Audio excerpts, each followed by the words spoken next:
For the last few months, the Anbernic RG 406H has seemed like the perfect 4x3 retro handheld to me. And today, we're going to see if I was right or wrong. Let's get into it. Of course, we have your typical Anbernic box, nothing new there. You're going to find the device right on top, and underneath this plastic shell, it does come with a screen protector. That's awesome. And some wipes to put that on, a manual, and an SD card. What kind of SD card is this, though? It's painted to look like a Coexia card, but it is not labeled that, so I'm not sure about the card, but we'll see how it goes here. And then the device itself, shing. Okay, very nice. Oh, wow. Look at the travel distance on that. That feels really good. Oh, come on. You kidding me? These clicky bumpers again? Really? Triggers feel good though. Sticks. The sticks feel really good. Huh. I'm not even sure how to describe this.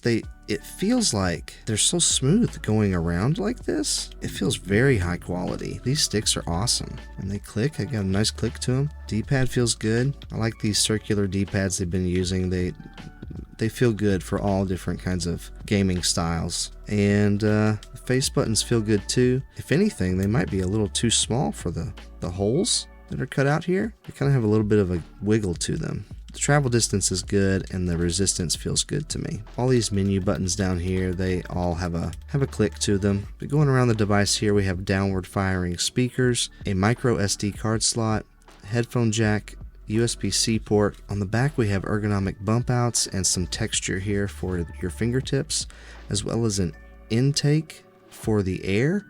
And there's a fan in here that's going to circulate the hot air from the processor out this top vent.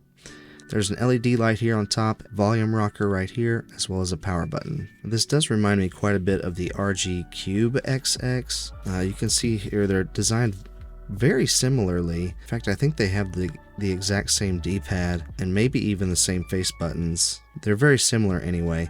Where this is different is that this is a square display and this is a 4x3 display.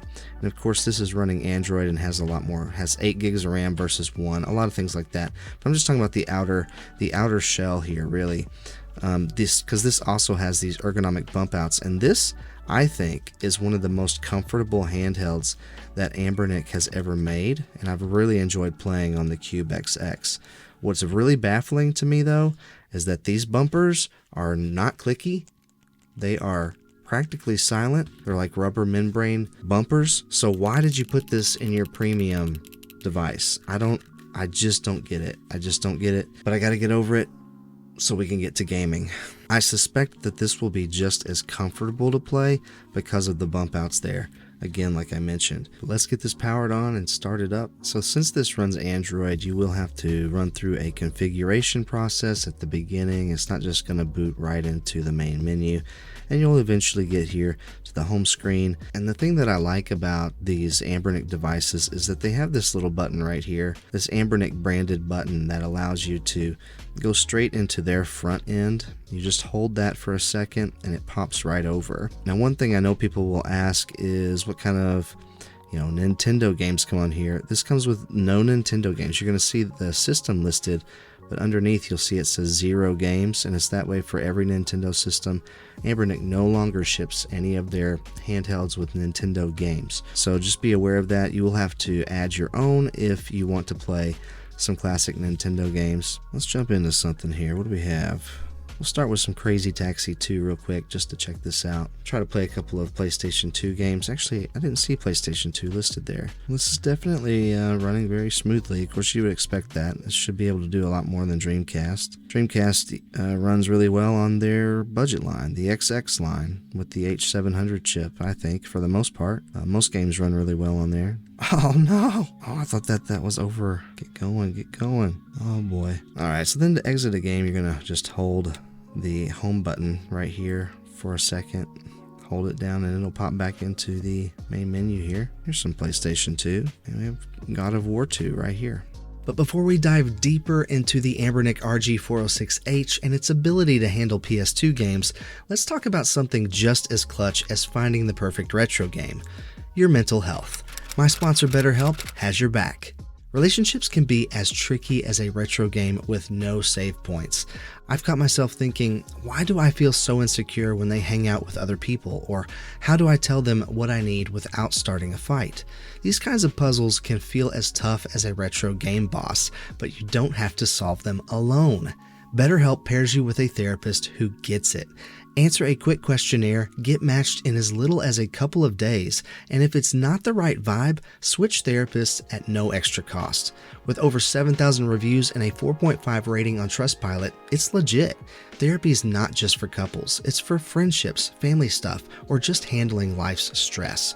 Going to therapy is a sign of strength, not struggle. So click the link below or head to betterhelp.com/bonosgaming for 10% off your first month of BetterHelp.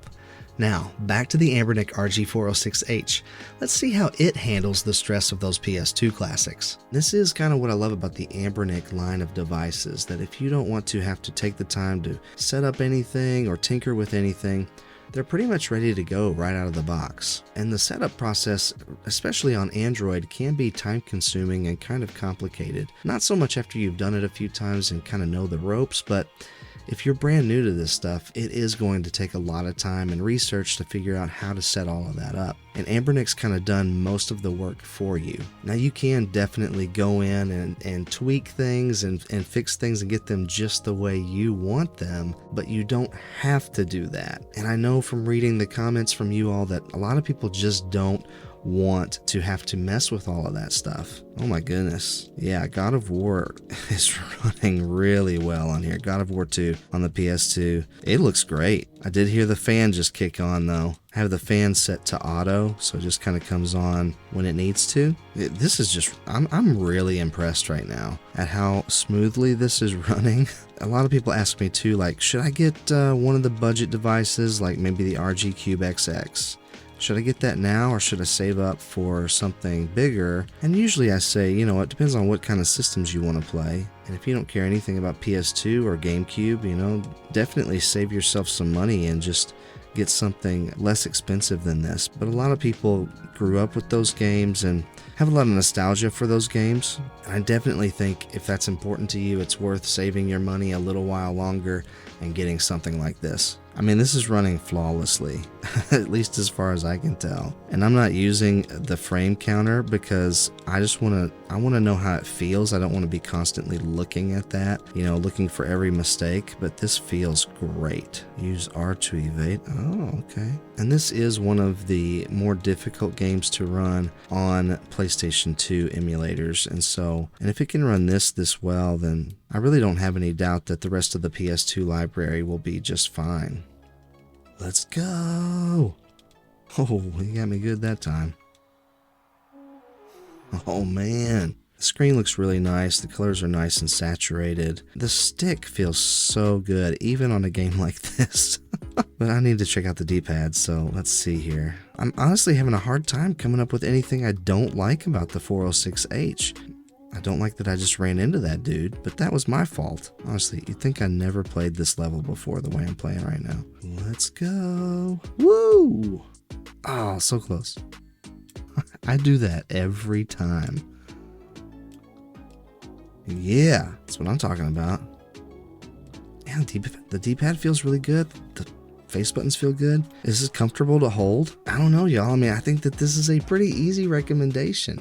It is going to play everything that you probably want up through GameCube, PlayStation 2, and down. Now, I know from other reviewers that there are some GameCube and PlayStation 2 games that it won't run as well. Like, for example, Rogue Squadron 2, I think, is one of those games that doesn't run very well on here, but it's really hard to run that game, and so it's really not surprising that it can't run on here. Spec-wise, the Anbernic 406H comes in 3 colors, black, white, and transparent purple. It has a 4-inch IPS screen with OCA full lamination that runs at a resolution of 960 by 720. It's also a multi-touch screen, again running Android 13. It's powered by the Unisoc T820 processor, which is an 8-core, 6nm SoC. For the GPU, it has a quad-core Mali G57. It also has 8 gigs of LPDDR4 RAM. It has built-in Wi-Fi and Bluetooth 5, supports over 30 different kinds of emulators, and has high-fidelity stereo speakers. It comes with a 5000 mAh battery for 7 hours of battery life, and definitely points out that it has a large angle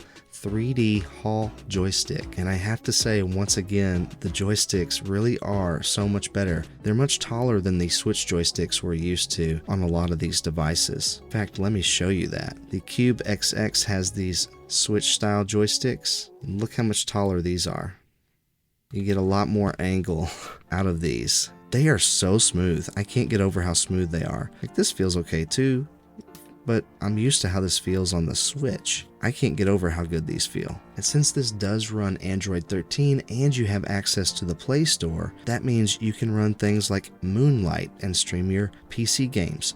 You could also download the PlayStation Remote Play or Xbox Remote Play apps or play Game Pass. This gives you a lot of options of how you can game. And you might be thinking that, widescreen gaming on a 4x3 display, that's not really for me, and that's fine. Then don't get this.